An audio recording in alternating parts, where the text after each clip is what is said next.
Indian ഭരണഘടനയുടെ പ്രിയാമ്പിളിൻ്റെ ആദ്യ വാക്യം ഈ കാൽനൂറ്റാണ്ട് കൊണ്ടുണ്ടായതാണ്, വി ദ പീപ്പിൾ. വാസ്തവത്തിൽ ഭരണഘടനയുടെ പ്രിയാമ്പിൾ ചർച്ച ചെയ്യുന്ന ഏറ്റവും അവസാന ഘട്ടത്തിലാണ്. ആ ഘട്ടത്തിൽ ഈ പ്രിയാമ്പിൾ ചർച്ചയ്ക്കെടുക്കുമ്പോൾ HV കാമത്ത് എന്ന് പേരായിട്ടുള്ള ഭരണഘടനാ അസംബ്ലി അംഗങ്ങളിൽ ഒരാൾ അതിന് ഭേദഗതി നിർദ്ദേശിക്കുന്നുണ്ട്. വി ദ പീപ്പിൾ എന്നല്ല ആരംഭിക്കേണ്ടത്, അത് അമേരിക്കൻ ഭരണഘടനയിൽ നിന്ന് കടമെടുത്തതാണ്. നമ്മൾ ആരംഭിക്കേണ്ടത് യൂറോപ്യൻ ഭരണഘടനകളിൽ പലയിടത്തും കാണുന്നത് പോലെ in the name of God എന്ന് ആരംഭിക്കണം എന്നാണ്. ആ ഭേദഗതി രാജേന്ദ്രപ്രസാദ് അപ്പോൾ തന്നെ അത് നിരസിക്കുന്നുണ്ട്. രാജേന്ദ്രപ്രസാദ് പറഞ്ഞു, നമ്മളൊരു സെക്യുലർ സ്റ്റേറ്റ് ആവാൻ തീരുമാനിച്ചു കഴിഞ്ഞു. ഒരു മതനിരപേക്ഷ രാഷ്ട്രത്തിന് ദൈവനാമത്തിൽ സത്യപ്രതിജ്ഞ ചെയ്ത് തുടങ്ങാൻ കഴിയില്ല. അതുകൊണ്ട് അത് സാധ്യമല്ല, താങ്കളത് പിൻവലിക്കണമെന്ന് ആവശ്യപ്പെടുന്നുണ്ട്. കാമത്ത് അത് പിൻവലിച്ചില്ല.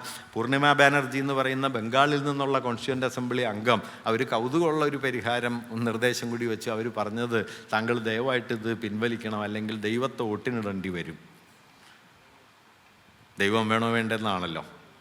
കാമത്ത് പിൻവലിച്ചില്ല, അവസാനം ഒട്ടിനിട്ടു. 42 വോട്ട് ദൈവത്തിനും 63 വോട്ടോ മറ്റോ നാട്ടുകാർക്കും കിട്ടി. അങ്ങനെ ദൈവത്തെ ഒട്ടിനിട്ട് പരാജയപ്പെടുത്തിയാണ് ഈ വി ദ പീപ്പിൾ ആയത്.